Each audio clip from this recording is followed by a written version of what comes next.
Hi friends, welcome back our channel ഒലി food code. ഇന്നത്തെ നമ്മുടെ റെസിപ്പി കുട്ടികൾക്കും മുതിർന്നവർക്കും ഒരുപാട് ഇഷ്ടപ്പെടുന്ന ഓറിയോ കേക്കാണ്. അപ്പോൾ കുറച്ച് ഇൻഗ്രീഡിയൻസ് വെച്ചിട്ട് തന്നെ നമുക്ക് ഈ കേക്ക് പെട്ടെന്ന് തന്നെ തയ്യാറാക്കി എടുക്കാൻ പറ്റും. അപ്പോൾ വീഡിയോയിലോട്ട് പോകുന്നതിന് മുമ്പ് നിങ്ങൾ ആദ്യമായിട്ടാണ് എൻ്റെ ചാനൽ കാണുന്നതെങ്കിൽ സബ്സ്ക്രൈബ് ചെയ്ത് സപ്പോർട്ട് ചെയ്യണേ. ഞാനിവിടെ 20 ഓറിയോ ബിസ്ക്കറ്റ് എടുത്തിട്ടുണ്ട്. ചോക്ലേറ്റിൻ്റെ ഓറിയോ ബിസ്ക്കറ്റ് ആണ് കേട്ടോ ഞാനിവിടെ എടുത്തിട്ടുള്ളത്. നിങ്ങൾക്ക് വേണമെങ്കിൽ വാനില യൂസ് ചെയ്യാം, പക്ഷേ ഒരിക്കലും സ്ട്രോബെറി യൂസ് ചെയ്യാൻ പാടില്ല. ഇതിന് നമുക്ക് ഒരു മിക്സിയുടെ ജാറിലിട്ടിട്ട് നമുക്കിതൊന്ന് നല്ലവണ്ണം ഫൈനായിട്ടൊന്ന് പൊടിച്ചെടുക്കണം. ഞാനിവിടെ നല്ല ഫൈനായിട്ട് തന്നെ ഇത് പൊടിച്ചെടുത്തിട്ടുണ്ട്. ഇനി ഇത് നമുക്കൊരു ബൗളിലേക്ക് ഇട്ട് കൊടുക്കാം.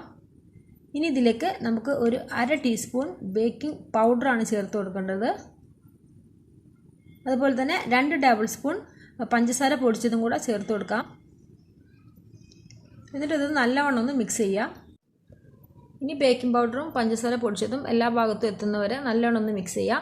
അപ്പോൾ ഞാൻ പഞ്ചസാര കുറച്ച് നേരത്തെ പൊടിച്ച് വെച്ചതുകൊണ്ടാണ് ഇതുപോലെ ചെറിയ ചെറിയ കട്ടകളായി കിടക്കുന്നത്. അത് നമുക്ക് വിസ്ക് വെച്ചിട്ടൊന്ന് പൊട്ടിച്ചു കൊടുക്കാം. അതുകൊണ്ട് കുഴപ്പമൊന്നുമില്ല. അത് നമ്മൾ മിക്സ് ചെയ്യുന്ന സമയത്ത് പാല് ചേർത്ത് മിക്സ് ചെയ്യാനുള്ളതാണ്. അപ്പോൾ മിക്സ് ചെയ്യുന്ന സമയത്ത് അത് അതിൽ കറക്റ്റ് ആയിക്കോളും. അപ്പോൾ ഞാൻ ഇതിലേക്ക് 1/2 കപ്പ് പാലാണ് എടുത്തിട്ടുള്ളത്. ഇതിന് നമുക്ക് കുറേശ്ശെയായിട്ട് ഇതിൽ ചേർത്ത് കൊടുക്കാം. മുഴുവനായിട്ട് ചേർത്ത് കൊടുക്കരുത്. മുഴുവനാക്കി ചേർത്ത് കൊടുത്തു കഴിഞ്ഞാൽ ഇത് നമുക്ക് മിക്സ് ചെയ്തെടുക്കാൻ എളുപ്പമുണ്ടാവില്ല.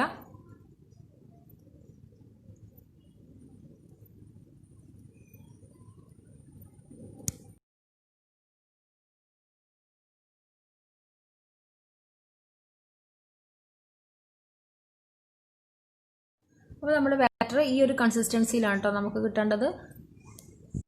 ഈ ബാറ്റർ ഞാനൊരു 6 ഇഞ്ചിൻ്റെ കേക്ക് പാനിലാണ് ബേക്ക് ചെയ്തെടുക്കുന്നത്. ഞാൻ അതിലൊരു ബട്ടർ പേപ്പർ വെച്ച് കൊടുത്തിട്ടുണ്ട്. ഇതിന് മുകളിൽ കുറച്ച് ഓയിൽ സ്പ്രെഡ് ചെയ്ത് കൊടുക്കാം. ഞാൻ ഇതുപോലെ ഒരു പാൻ വെച്ചിട്ടുണ്ട്. അതിൻ്റെ ഉള്ളിൽ ഇതുപോലെ ഒരു സ്റ്റാൻഡ് വെച്ച് കൊടുത്തിട്ടുണ്ട്. ഇനി ഇത് നമുക്കൊന്ന് അടച്ച് വെച്ചിട്ട് ഒരു 5 മിനിറ്റെങ്കിലും നമുക്കിതൊന്ന് പ്രീഹീറ്റ് ചെയ്ത് വെക്കണം. അത് നിങ്ങൾക്ക് വേണമെങ്കിൽ ബാറ്റർ ഉണ്ടാക്കുന്നത് മുമ്പായിട്ട് തന്നെ പ്രീഹീറ്റ് ചെയ്ത് വെക്കാം. അങ്ങനെയാലും കുഴപ്പമൊന്നുമില്ല. ഇത് ഞാൻ നമ്മുടെ ബാറ്റർ ഈ ഒരു 6 ഇഞ്ചിൻ്റെ പാനിലേക്ക് ഒഴിച്ചു കൊടുത്തിട്ട് ഒന്ന് ടാപ്പ് ചെയ്ത് കൊടുക്കുകയാണ്. എയർ ബബിൾസ് എല്ലാം പോകാൻ വേണ്ടിയാണ് നമ്മൾ ടാപ്പ് ചെയ്ത് കൊടുക്കുന്നത്. ഇപ്പോൾ നമ്മുടെ പാൻ നല്ലോണം ചൂടായിട്ടുണ്ട്. ഇത് നമുക്ക് നമ്മുടെ കേക്ക് ടിന് ഇതിലേക്ക് ഇറക്കി വെച്ച് കൊടുക്കാം. എന്നിട്ട് ഒരു ലോ ഫ്ലെയിമിൽ നമുക്കൊരു 45 മിനിറ്റോളം കുക്ക് ചെയ്തെടുക്കണം. ഇനി നമുക്കൊരു 1/2 കപ്പ് വിപ്പിംഗ് ക്രീം ബീറ്റ് ചെയ്തെടുത്തിട്ടുണ്ട്.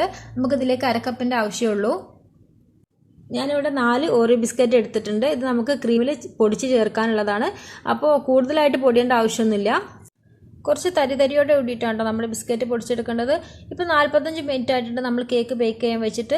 ഇതുപോലത്തെ ഒരു ടൂത്ത് പിക്സോ അല്ലെങ്കിൽ ഒരു മാവോ സ്റ്റിക്കോ വെച്ചിട്ട് കേക്ക് കുക്കായിട്ടുണ്ടോ നോക്കാം. ഇതുപോലെ നല്ല ക്ലീൻ ആയിട്ടാണ് കിട്ടിയിട്ടുണ്ടെങ്കിൽ കേക്ക് ബേക്ക് ആയിട്ടുണ്ടെന്നാണ് അർത്ഥം. ഇതിന് നമുക്ക് ഇതിൽ നിന്ന് മാറ്റാം. ഇനി നല്ലോണം തണുത്തതിന് ശേഷം നമുക്കിത് ഇതിൽ നിന്ന് മാറ്റാം. ചൂടാറാണ്ട് നമ്മൾ കേക്ക് മൗൾഡിൽ നിന്ന് മാറ്റി കഴിഞ്ഞാൽ കേക്ക് പൊട്ടിപ്പോകും. അതുകൊണ്ടാണ് നമ്മൾ ചൂടാറുന്നത് വെയിറ്റ് ചെയ്യുന്നത്. ഇനി നമുക്ക് ബട്ടർ പേപ്പർ മാറ്റാം. കേക്ക് ഞാൻ 2 ലെയറായി കട്ട് ചെയ്തു. എന്നിട്ട് ഒരു കേക്ക് ബോർഡിൽ അതിൻ്റെ ഒരു ലെയർ വെച്ച് കൊടുത്തിട്ടുണ്ട്. നല്ല സോഫ്റ്റ് ആയിട്ടുള്ള കേക്കാണ് നമുക്ക് കിട്ടിയിട്ടുള്ളത്. ഇനി ഇതിൻ്റെ മുകളിൽ കുറച്ച് ഷുഗർ സിറപ്പ് ആഡ് ചെയ്ത് കൊടുക്കുകയാണ്. നമ്മുടെ വിപ്പിംഗ് ക്രീമിലേക്ക് നമ്മൾ നേരത്തെ പൊടിച്ച് വെച്ചിരുന്ന 4 ഓറിയോ ബിസ്ക്കറ്റ് ഇതിലേക്ക് ആഡ് ചെയ്ത് കൊടുത്തിട്ട് നല്ലവണ്ണം ഒന്ന് മിക്സ് ചെയ്തെടുക്കുക. ഞാൻ നല്ലവണ്ണം മിക്സ് ചെയ്തെടുത്തിട്ടുണ്ട്. ഇനി ഇതിൽ നിന്ന് കുറച്ചെടുത്തിട്ട് നമ്മുടെ കേക്കിൻ്റെ മുകളിൽ ഇട്ട് കൊടുത്തിട്ട് നമുക്കൊന്ന് സ്പ്രെഡ് ചെയ്തെടുക്കണം. മുഴുവനായിട്ട് സ്പ്രെഡ് ചെയ്യാം. ഇനി ഇതിൻ്റെ മുകളിൽ അടുത്ത ലെയർ കേക്കും കൂടെ വെച്ചിട്ട് മുകളിൽ കുറച്ച് ഷുഗർ സിറപ്പ് ഒഴിച്ചു കൊടുക്കുക. നേരത്തെ ചെയ്ത പോലെ തന്നെയാണ്. ഷുഗർ സിറപ്പ് നമ്മൾ ഒഴിച്ചു കൊടുക്കുന്നത് കൂടുതൽ സോഫ്റ്റ് ആവാൻ വേണ്ടിയിട്ടാണ്. ഇനി ഇതിൻ്റെ മുകളിൽ നമുക്ക് ബാക്കിയുള്ള ക്രീമും കൂടെ ഒഴിച്ചു കൊടുത്തിട്ട് നല്ലവണ്ണം എല്ലാ ഭാഗത്തേക്കും ഒന്ന് സ്പ്രെഡ് ചെയ്തെടുക്കണം.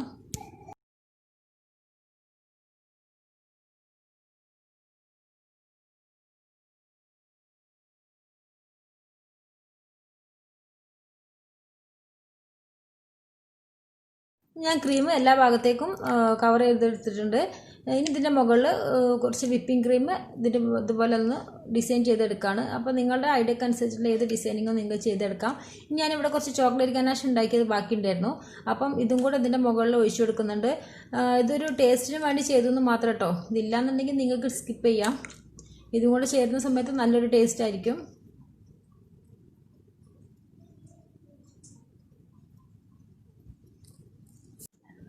വിപ്പിംഗ് ക്രീമോ അല്ലെങ്കിൽ ഫ്രഷ് ക്രീമോ ഡബിൾ ബോയിലിംഗ് മെത്തേഡിൽ കുറച്ച് ചോക്ലേറ്റും കൂടെ ചേർത്തിട്ട് മെൽറ്റ് ചെയ്തെടുക്കുന്നതാണ് ചോക്ലേറ്റ് ഗനാഷ്. നമ്മൾ ഓഫ് ചെയ്യുന്ന സമയത്ത് നമുക്ക് കുറച്ച് ബട്ടറും കൂടെ ചേർത്ത് കൊടുക്കണം. അതിൽ ബട്ടർ ഓവർ ആകാൻ പാടില്ല കേട്ടോ. ഇതിൻ്റെ വീഡിയോ ഞാൻ ഡീറ്റെയിൽ ആയിട്ട് ഇടാം.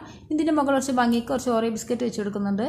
അപ്പോൾ നമ്മുടെ ഓറിയോ കേക്ക് അല്ലെങ്കിൽ ഓറിയോ പാസ്ട്രി ഇവിടെ റെഡി ആയിട്ടുണ്ട്. അപ്പോൾ കുട്ടികൾക്കൊക്കെ ഒരുപാട് ഇഷ്ടപ്പെടുന്ന കേക്കാണിത്. അപ്പോൾ നല്ല ടേസ്റ്റോട് കൂടിയിട്ടുള്ള ഈ ഒരു കേക്ക് എല്ലാവരും ഒന്ന് ട്രൈ ചെയ്ത് നോക്കുക. എന്നിട്ട് നിങ്ങളുടെ വിലയേറിയ അഭിപ്രായങ്ങളും നിർദ്ദേശങ്ങളൊക്കെ ഫീഡ്ബാക്കായിട്ട് അറിയിക്കുക. അപ്പോൾ അടുത്ത റെസിപ്പിയായി വരുന്നവരെ എല്ലാവർക്കും നമസ്കാരം. താങ്ക്